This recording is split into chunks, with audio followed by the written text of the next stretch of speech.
And for pediatrics, if you ask people like, do you really want to deal with kids? The big answer, I mean, the resounding answer is usually no. No, kasi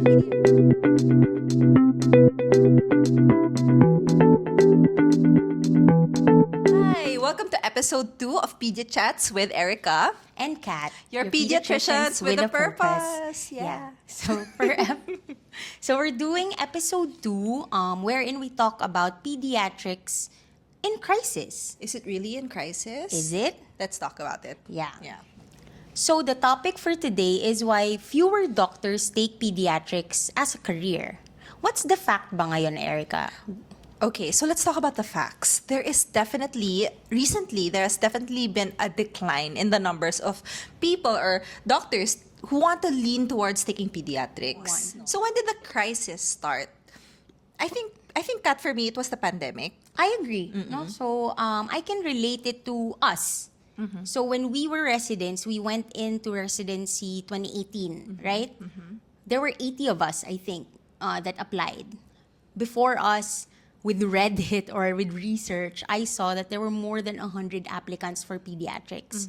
And then during the pandemic, what happened? There weren't a lot of applicants. There was a total shift. Around 2024, around half of the actual number of applicants did not even continue applying to pediatrics. So those positions were not filled. Yes. At least 50%, that's a really big number. And a lot of institutions did not have first-year residents. That's Imagine, wala silang residents, right? Yep. So, eto kasi yun, not just in the Philippines, meron din in the States. So, in the States, they have this thing called matching. So, a lot of positions for pediatrics, hindi na filled in. So, it's not just a Philippines na specific problem, right? Why? Why do you think so? So what are the factors that could kind of like contribute to people not, or like the younger doctors not taking pediatrics? Okay, so wow, that's a really big question, and I think we're gonna talk about it one by one. But the first thing is with the pivot or the shifting of the time. So during the pandemic, a lot of people were just like hit by a bus and thinking, is this gonna be the end of it already? So of course, from a thinking of like, perspective, thinking of I'm gonna do this, I'm gonna be a doctor, I'm gonna do whatever like my dream job would be, turned into something like, oh no, what do I really want to be in the future? And then maybe sometimes when you think, but when you think about it, sometimes pediatrics just isn't the ideal sort of career path that you want to take. So for me, one of the reasons why pediatrics is not chosen by the younger doctors is it's not financially lucrative. No? So the compensation is low. Well, I don't know here in the Philippines kasi sometimes it's all about discarte on how you do your private practice. But in the States, wherein most of them are like hospitalists or they work in a multinational clinic, diba?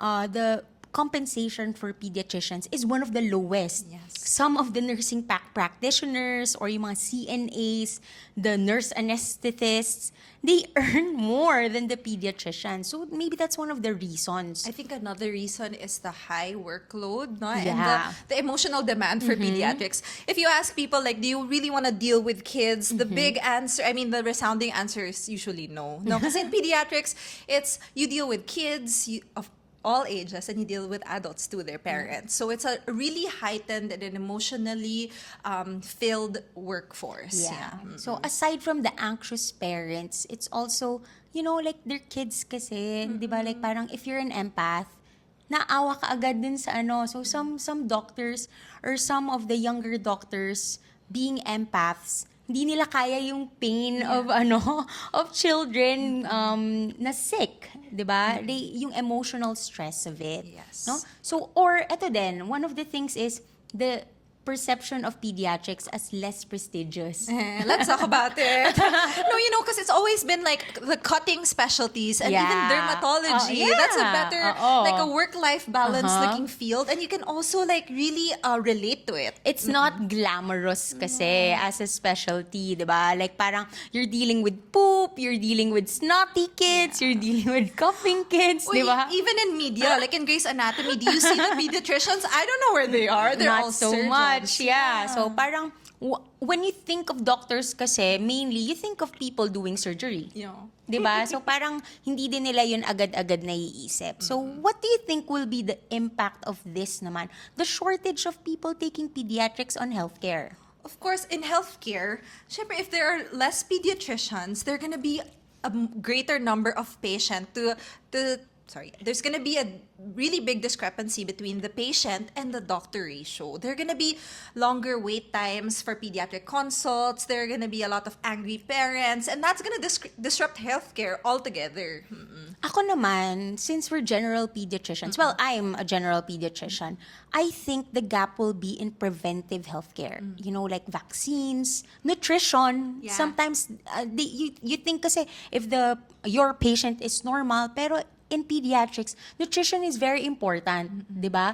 So, ang pediatrician is the only one focusing on that. Exactly. Di ba? Ano pa? Milestones. Yeah, early intervention. Yeah, screening. Yes, exactly. So, there's going to be an impact in that. Now we're seeing, di ba, like, they're saying there are more autistic in the spectrum kids. But that's because there's early screening na din, di ba? And the outcomes of these patients are getting better because we're intervening earlier. I think pediatricians are really like, instead of like nutritionists and or other subspecialties, pediatricians really think of the child as a whole, no? And those in the general pediatric section, they're the ones who think from top to bottom, what's wrong, what do I need to do in the future, and to counsel the parents, no? Yeah. So what happens if we don't have those? There's really a gap. Yeah. They're gonna be looking for answers in social media, or sometimes, although there are really subspecialists who still practice general pediatrics, sometimes, syempre, you still have to have someone who's, always present, who does the whole pediatric preventive pathway and care. Yeah. So speaking of subspecialists, syempre before they become subspecialists, they have to take pediatrics, general pediatrics, di ba? So if there are not a lot of general pediatricians, young doctors taking general pediatrics, edi less subspecialists. You know what's gonna happen? Mawawala na naman yung mga subspecialists sa far-flung areas. Access to good medicine or good pediatrics will be less. Yes. And then kawawa naman yung Filipino children because of it, no? Actually thinking about it in like the universal healthcare sort of perspective. Kasi yes, the family medicine, no, general practitioners can practice pediatrics, but at a certain point. And that's why they need the help and guidance of general pediatricians or pediatricians talaga, like any type. Yeah. Or I think it's also the approach, diba? Like for example, some of the general practitioners, of course, they can treat children, pero it's more reactive than proactive, which is what's being taught to general pediatricians. Diba, it's important to have preventive pediatric care. Yeah, it's really like a cascade of bad events if we don't have a lot of pediatricians going on. So I really think it's a developing crisis. Yes. So what do you think are the social and cultural factors that contributed to these young doctors not taking pediatrics? I really think there is like a shift in the priorities of the younger generation. More of them, they expect their career to be fast-paced or a little bit more glamorous or less workload, but that's really not the case in training. It's not. We should know, diba? Hello, seniors. It's not. And then, like, I don't like this. I love social media. Yeah. No, it's very empowering.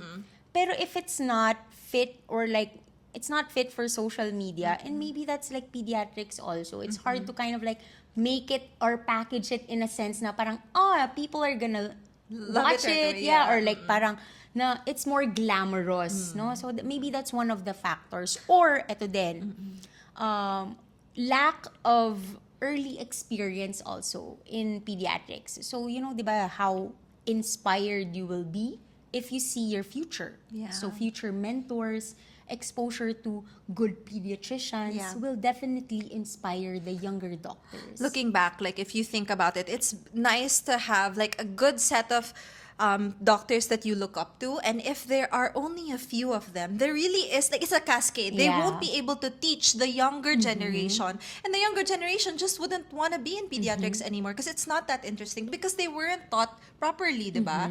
So I think yes, the lack of exposure really helps. Also, Kat, going back, I think also they want financial stability. They do, you're right, no? So, ang dami na nating na-pinpoint na mga Yeah. things that are going on that really goes unnoticed. Yeah. So, what can we do, Kat? I think you can start. Yeah. So, well, I think kasi, di ba, if it's finances, pay general pediatricians more. Yeah. Or not just more, no? I think fair compensation is the best term. No, like Or support. Yes, or support. No, like parang let's not let's all think na these doctors are helping us. They're not like parang trying to get money from us or ano. It's more parang we're helping each other to form a good community. Just a little bit of info. Like, for those who are moonlighting, sometimes they even earn a little bit more than the junior consultant pediatricians. Why? Because it's just like a 1,000 peso difference between. And think about it, pediatricians are specialists already. So I think better compensation would want them to, work more and harder. Yeah. Another thing for me is maybe create better work environments for pediatricians and even improve the systems in the training system itself. So I think another method would be, you know how when we were in med school, meron tayong community pediatrics rotation. But that was lost during the pandemic. Kasi nga we're doing social distancing and isolation. I think we have to bring that back, and if it's brought back, focus on that again. Diba? Yeah, I like Kasi that. it's kind of like parang early exposure. Yun naman yung sabi natin, early exposure and then mentorship. Dito na pumapasok yung mga general pediatricians natin or even like subspecialists natin, inspiring the younger doctors to take up pediatrics. And you know what? You will see at first-hand experience kasi for these young doctors, they will see the impact it has, diba, on the children. And then like parang most doctors naman want to be heroes. Yeah. So why don't you be a hero for children? Yeah. Diba? Yeah. I think another thing is, you talked about mentoring, no? That was also lost during the pandemic. I feel just because there's a really big disconnect between human interaction during that time, pero providing like a really good and stable mentoring program can help like boost the morale of the younger generation. I feel kasi when you're closer to your mentor, parang you wanna be like them, you wanna do better, you wanna work harder. I don't know, seeing the end point and the goal is a really good step kasi for the young ones, I think. Or ito lang, targeting the people pleasers. They wanna please their mentors, di ba? So, Yeah. so they're bound to wanna do well in it, di ba? Yeah. So, I just wanna highlight kasi why pediatrics matters. No, it's a unique chance to impact lifelong health. Diba? Yung how the children were treated at early in life will impact their adulthood, which is rare. Pediatrics is the only specialty that offers that. Diba? I believe the children is our future. Kala ko kakanta ka na eh. Konti na lang talaga. So exactly, the children are the future. So Yeah. really preventive focus on grabe nag-shift na. But the focus on preventive healthcare for the children really, really matters. So the way we treat our kids, the next generation, will really impact how it is in the future. And pediatricians are the only ones, to be honest, who really put that like in high regard. Yeah. So, Tama naman. And then, you know what? It's very important. I think one of the important factors also of pediatrics is the pediatricians advocate for the children. Diba? So, dito na pumapasok, I think, yung vaccines. Diba? So, it's only the pediatricians that kind of like really advocate for vaccines. It's preventive healthcare. And now, with decrease in the number of pediatricians, there's patient misinformation. Right. And with patient misinformation on vaccines, there's re-emergence of previously eradicated diseases. Yeah, exactly. Like measles. Yeah. Now it's a problem again. I saw this kind of like clip, there's this hit series HBO Max, The Pit.